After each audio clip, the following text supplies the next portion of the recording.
নমস্কাৰ সকলোকে পুনৰবাৰ মোৰ চেনেলত স্বাগতম জনাইছো মই ঘৃতাশ্ৰী বুঢ়াগোহাঁই আজি মই আপোনালোকলৈ বুলি 5টা আসন লৈ আহিছো এই 5টা আসন আপোনালোকে থিয় হৈ থকা অৱস্থাৰ পৰাই কৰিব পাৰিব অতি সহজতে কৰিব পাৰিব আজি আসনসমূহ মেইনলি মই বিগিনাৰ সকলৰ কাৰণে যি সকলে যোগা অভ্যাস কৰিবৰ কাৰণে নতুনকৈ আৰম্ভ কৰিছে তেওঁলোকৰ কাৰণে বুলিয়ে আগবঢ়াবলৈ লৈছো এই আসনসমূহ তেওঁলোকৰ কাৰণে খুব বেনিফিচিয়েল হ'ব বুলি মই ভাবো তেওঁলোকে লাহে লাহে কৰিবলৈ অভ্যাস কৰিব পাৰে আৰু প্ৰথমতে প্ৰত্যেকটো আসনে এবাৰ কৰিবলৈ যত্ন কৰক পাছলৈ দুবাৰ বা তিনিবাৰকে ৰিপিট কৰিব পাৰিব আৰু প্ৰত্যেকটো আসনে আপোনালোকে 2 বা 3 সেকেন্ডৰ কাৰণে ধৰি ৰাখিবৰ কাৰণে যত্ন কৰিব আৰু যদি অসুবিধা হয় ধৰি ৰাখিব নালাগে জাস্ট পশ্চাৰটোত আহিব আৰু লাহেকে পশ্চাৰটো ৰিলিজ কৰি দিব আৰু অভ্যাস কৰি কৰি আপোনালোকে যেতিয়া কমফৰ্টেবল হ'ব তেতিয়া আপোনালোকে 2 বা 3 সেকেন্ড পৰ্যন্ত আপোনালোকে যিকোনো এটা পশ্চাৰ ধৰি ৰাখিব পাৰিব নিজৰ সুবিধা অনুযায়ী তেন্তে আহকচোন আমি আজি এই আসনসমূহ কৰিবৰ কাৰণে অভ্যাস কৰোঁ প্ৰথম আমি কৰিবলৈ লৈছো তদাসন বা পাম ট্ৰি পোজ তাৰ বাবে এদৰে দুইটা ভৰিৰ মাজত 1 ফিট ডিসটেন্স ৰাখি থিয় হৈ ল'ব লাগিব এতিয়া প্ৰথমতে হাত দুখন মাটিৰ সমান্তৰালকৈ এদৰে দাঙি ধৰি এতিয়া লাহেকৈ দুইখন হাত মূৰৰ ওপৰলৈ নি হাতৰ আঙুলিবিলাক ইন্টাৰলক কৰি তলুৱাখন ওপৰৰ ফালে কৰিম আৰু আমি গুৰুহাক এটা উঠাই ভৰিৰ আঙুলি ঘৰত আহিম উখাহটো লৈ ওপৰৰ ফালে আমি এটা টান অনুভৱ কৰিম অৱস্থাটো 1 বা 2 সেকেন্ডৰ কাৰণে ধৰি ৰাখিবলৈ চেষ্টা কৰিব যদি অসুবিধা হয় এদৰে লাহেকে গুৰুহা দুখন নমাই পোজটো ৰিলিজ কৰি দিব পাৰে উখাহটো এৰি এদৰে হাত দুখন তললৈ আনি পোজটো ৰিলিজ কৰি দিব আৰু এবাৰ দেখাই দিছো ভৰি দুখনৰ মাজত 1 ফিট ডিসটেন্স হাত দুখন এদৰে প্যাৰেলালি নিলে তাৰপিছত মূৰৰ ওপৰলৈ লৈ গৈ ফিংগাৰবিলাক ইন্টাৰলক কৰি হাতৰ তলুৱা ওপৰৰ ফালে আমি এতিয়া ভৰি আঙুলি ঘৰত আহিছো কিছু সময় ধৰি ৰাখিব যদি পাৰে যদি নোৱাৰে লাহেকৈ উখাহটো এৰি গুৰুহা দুখন মাটিত নমাই পোজটো উখাহটো এৰি এদৰে ৰিলিজ কৰি দিব এই তদাসন আসনটো মানে পাম ট্ৰি পোজটো আপোনাৰ ডাইজেষ্টিভ প্ৰবলেমৰ কাৰণে ব্যাক পেইনৰ কাৰণে লগতে আপোনাৰ কনষ্টিপেশনৰ কাৰণে খুব এটা সুন্দৰ আসন হয় খুব উপকাৰী এতিয়া দ্বিতীয়টো আসন কৰিবলৈ লৈছো দ্বিতীয়টো আসনৰ নাম হৈ গৈছে সিম্পল ব্যাকৱাৰ্ড বেন্ড বা পৃষ্ঠাসন তাৰ বাবেও আমি এদৰে দুইটা ভৰিৰ মাজত 1 ফিট মান ডিসটেন্স ৰাখি থিয় হ'ম এদৰে 1 ফিট মান ডিসটেন্স ৰাখি থিয় হলো এতিয়া লাহেকৈ আমি আমাৰ কঁকালত হাত দুখন ৰাখিছো উখাহটো লৈ এতিয়া লাহেকৈ উখাহটো এৰি আমি পিছফাললৈ বেণ্ড কৰিম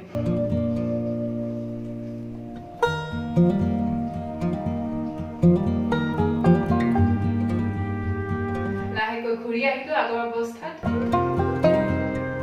এদৰে সাইডৰ পৰা দেখাই দিছো দুইটা ভৰিৰ মাজত 1 ফিট ডিসটেন্স উখাহ লৈ কঁকালত হাতখন ৰাখিলো উখাহটো এৰি পিছফাললৈ বেণ্ড কৰিম যিমানখিনি পাৰে লাহে লাহে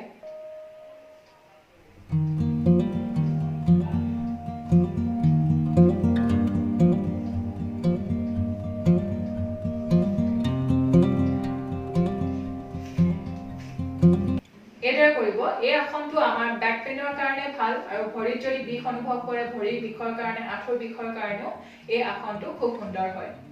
এতিয়া আমি আমাৰ তৃতীয়টো আসন কৰিবলৈ লৈছো তৃতীয়টো আসনৰ নাম হৈ গৈছে সিম্পল ফৰৱাৰ্ড বেন্ড বা পদাহস্তাসন তাৰ বাবেও আমি এদৰে দুইটা ভৰিৰ মাজত 1 ফিট মান ডিসটেন্স ৰাখি থিয় হৈ ললো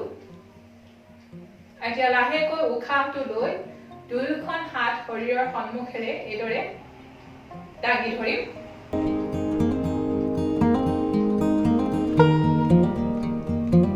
এতিয়া লাহেকৈ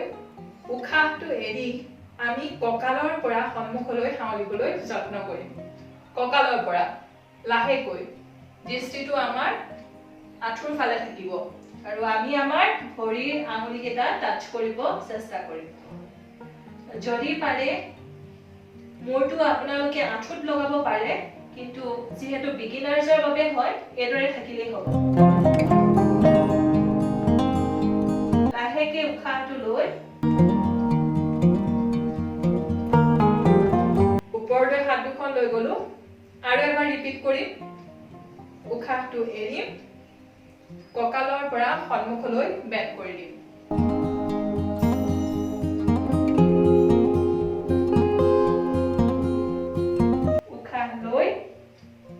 ওপৰলৈ উশাহ এৰি হাত দুখন ৰিলিজ কৰি দিলো এবাৰ সাইডৰ পৰা দেখুৱাই দিছো 1 ফিট ডিসটেন্সত ভৰি দুটা থাকিব উশাহ লৈ হাত দুখন সন্মুখেৰে ওপৰলৈ উশাহ এৰি কঁকালৰ পৰা ফ্ৰণ্টলৈ হাউলিব ভৰিৰ আঙুলি কেইটা টাচ কৰিব চেষ্টা কৰিব দৃষ্টি আঁঠুৰ ফালে ৰাখিব উশাহ লৈ হাত দুখন ওপৰলৈ উশাহ এৰি হাত দুখন ৰিলিজ কৰি দিব এটো আছিল পদহস্তাসন বা সিম্পল ফৰৱাৰ্ড বেন্ড এই আসনটো আমাৰ কঁকালৰ কাৰণে খুব এটা সুন্দৰ আসন আৰু আমাৰ কঁকালত জমা হোৱা চৰ্বি কমোৱাৰ কাৰণেও এটো এটা খুব সুন্দৰ আসন হয় এতিয়া আমি অভ্যাস কৰিবলৈ লৈছো চক্ৰাসন বা হাফ মুন পোজ তাৰ বাবে এদৰে দুইখন ভৰিৰ মাজত 1 ফিট ডিসটেন্স ৰাখি থিয় হৈ ললো প্ৰথমতে সোঁফালেৰে কৰিম সোঁফালে প্ৰথমতে উশাহটো লৈ সোঁ হাতখন মাটিৰ পেৰেলেলি দাঙি ধৰিলো উশাহটো এৰি হাতখন মূৰৰ ওপৰেৰে বাওঁ ফাললৈ হাওলাই দিলো 1-2 সেকেন্ড ধৰি ৰাখিব উশাহটো লৈ হাতখন মূৰৰ ওপৰলৈ লৈ আহিলো উশাহটো এৰি হাতখন ৰিলিজ কৰি দিলো এতিয়া এই প্ৰক্ৰিয়াটো আমি বিপৰীত দিশে কৰিম মানে বাওঁ ফালে উশাহ লৈ হাতখন পেৰেলেলি দাঙি ধৰিলো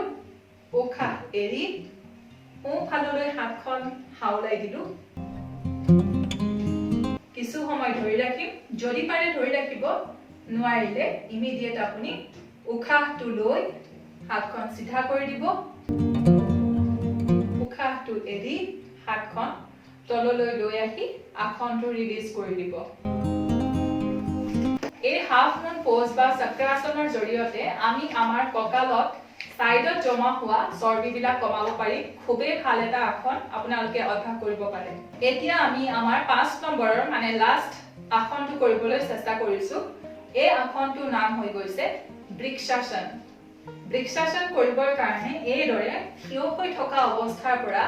প্ৰথমে আমি আমাৰ সোঁ ভৰিখন দাঙি আনিছো আৰু বাওঁ ভৰিৰ ভিতৰ সাইডে এইদৰে ৰাখিবলৈ চেষ্টা কৰিব তলুৱাখন বাওঁ ভৰিৰ ঠাইত ৰাখিব এতিয়া লাহেকৈ হাত দুখন আমি নমস্কাৰ মুদ্ৰাত আনিম এইদৰেও থাকিব পাৰে নহলে আপুনি হাতখন লাহেকৈ ওপৰলৈ লৈ যাব পাৰে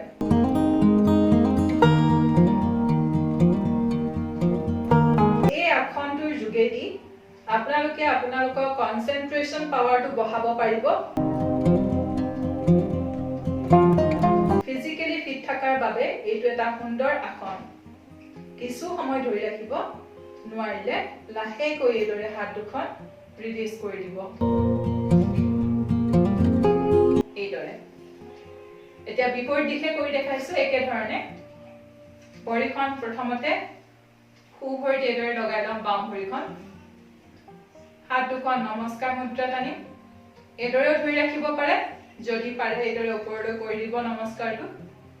সিধাকে ওপৰলৈ এটা টান দি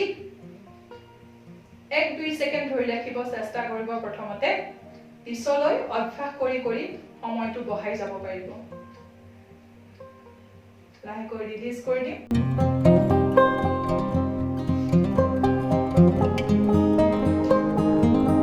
আজিৰ ভিডিওটো এতিয়া ইমানতে শেষ কৰিম আজি আপোনালোকলৈ বুলি এই 5টা আসনেই আগবঢ়ালো আশা ৰাখিছো বিগিনাৰ সকলৰ কাৰণে এই থিয় হৈ কৰিব পৰা 5টা আসন অতি সুবিধাজনক হ'ব তেওঁলোকে কৰিবলৈ আৰম্ভ কৰক এই 5টা আসন আকৌ লগ পাম অতি সোনকালে এটা নতুন ভিডিওৰ সৈতে তেতিয়ালৈকে ভালদৰে থাকিব stay home stay safe stay positive bye bye